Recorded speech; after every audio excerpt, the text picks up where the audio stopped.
First up, a special tale about a relationship between a father and his son speaking frankly to each other for the first time. Reporter Hikurangi 𝗘𝗠𝗢𝗓 asks why people join gangs in the first place.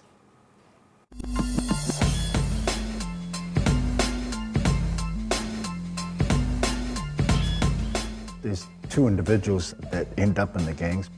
One is one that's attracted to it, whether there's the element of ego or the other is that it's just a life that they've been lured into, opposed to the other individual that I believe is one that's born into the gang life by way of mum and dad entrenched in the gang life. David Letele, family man, Christian and community stalwart. This is a program he helps run for the Grace Foundation, working with those who have come into contact with the law, some with gang affiliations. There are many of us I know throughout the community that are doing great work out there and actually sharing their experience for the betterment of someone that's coming through and they can see they're on that same path, they're on that same highway. All we try to do is say there's an off-ramp that you can take. You don't need to keep going on that highway to nowhere.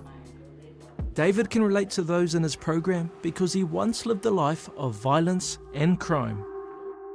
How would you describe the younger version of yourself?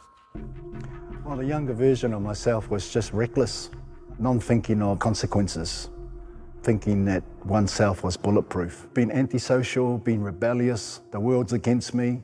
How do people react when they find out that you were once in a gang?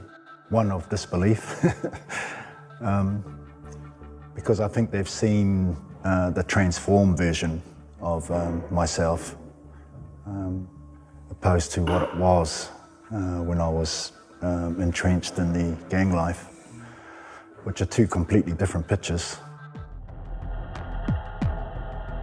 David was a feared young mob leader in Auckland. He says that despite having good parents, he ended up a ward of the state, and that led him into a new lifestyle that became dangerously attractive.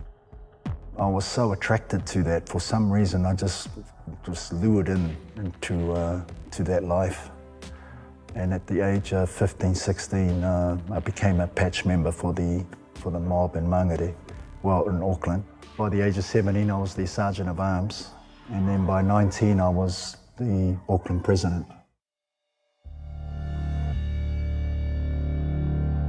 David would be party to an armed robbery. It was serious, and so was the sentence handed down by the judge. In the cold cells of 𝗘𝗠𝗢𝗓𝗓, a new reality sunk in for the Mangere mob president. I was serving a 10-year prison term for armed robbery back in the 80s. I lost all my 20s. I was only in my early 20s, so I wasn't home until I was 31. You know, a lot of time to think. And of course, as you know, the jails, and you can't escape the gang affiliation, the gang way of communicating. You get ample time to reflect on one's life. The first night spent in jail, and to be put in a place that's well known or infamous for crazy reasons. It was a goal to reach there. We often refer to 𝗘𝗠𝗢𝗓𝗓 as the top. You're heading to the top. So that's where I ended up, and I often share that first night in terms of being scared and vulnerable. And I mentioned the position that I'd go into is that fetal position where you shed a tear and you're in that fetal position of what the hell happened here, you know. The only way to change his life was to leave the gang world behind. So how did he do it? First and foremost, I just needed to do what I needed to do. Yeah. One of the known leaders at the time when I came home from the prison term, and I just put all the books together and just went to his place and just said, I'm out, and then just walked. But I'm a strong belief that there are many that were there that are still there. Underneath the tattoos, underneath the markings, there's a little inner being that wants out. I've often thought about those, just through the conversation, that if things were different, they probably would prefer to have just walked away themselves. But I think because of being so deeply entrenched in it, it's almost like that feeling like I'm this far in, I can't get out. After one more stint in jail, David eventually went straight and now offers his time and experience to helping others.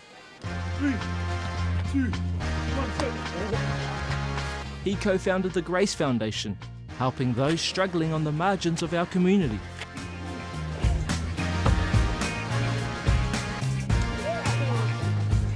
And it's something his son, David Letele, also known as Brown Butterbean, does through the Brown Butterbean motivation.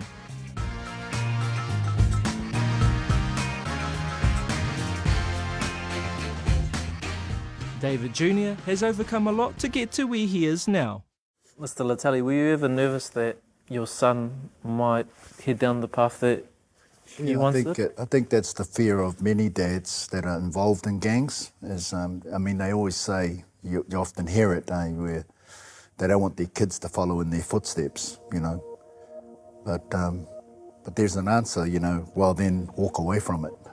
I think in terms of the kids, a lot of the times this gang life's glamorized, because it was, as a youngster, I'd see the cars that we had, that my dad and uncle would have, and I see all the cash, and I wanted it, When times I used it to motivate me to do things right, get it the right way, but when things fell over, I still wanted it, and I did it the wrong way, just like what I saw. So our kids do what they see, so it's definitely not glamorous.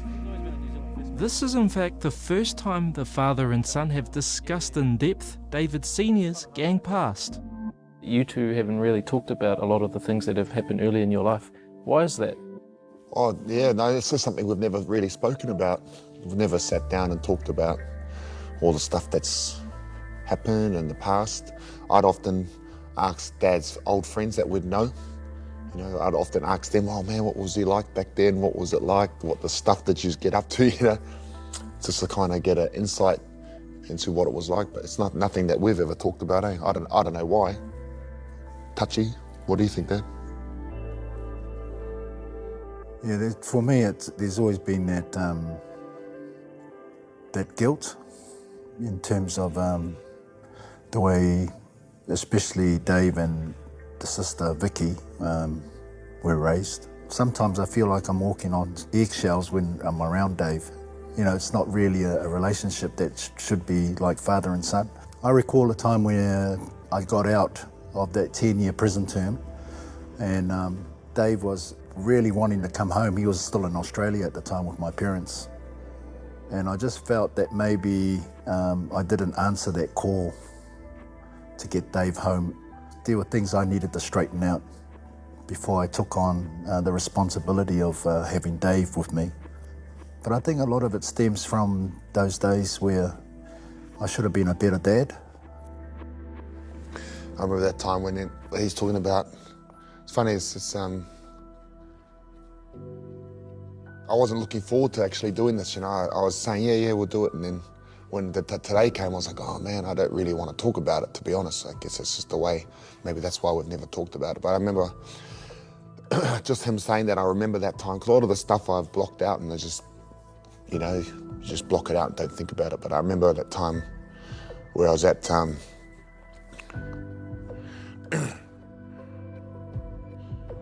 just remember when I was at my grandparents', and just crying. I just remember when I was crying to come home, and just it not happening, That's what I remember. Maybe that's why we don't talk about it. I don't want to talk about it, to be honest, but because it's just all that emotion's still there. It's just hiding, But it's the only way you get over it by talking about it. One of the things I have over the years found it easier now to say to my son is that I love him. And that was quite a difficult 3 words to say. Yeah, I just want you to know, Davey, that I love you.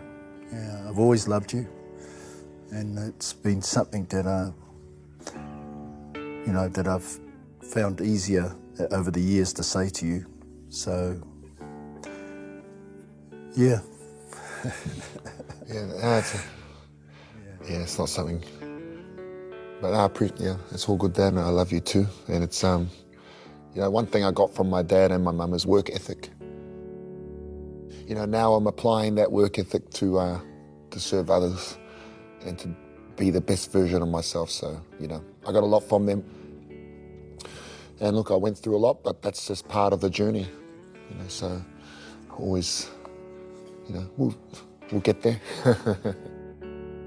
I'm proud of what he's doing now, and I'm proud of the work he's doing and helping others. And I'm proud that he's my dad. That's a lovely story from reporter Hikurangi Jackson. We want to thank both men for sharing their story with us and their experience with others. Big fat shout out to Brown Butterbean Motivation and the Grace Foundation for their great mahi in our communities.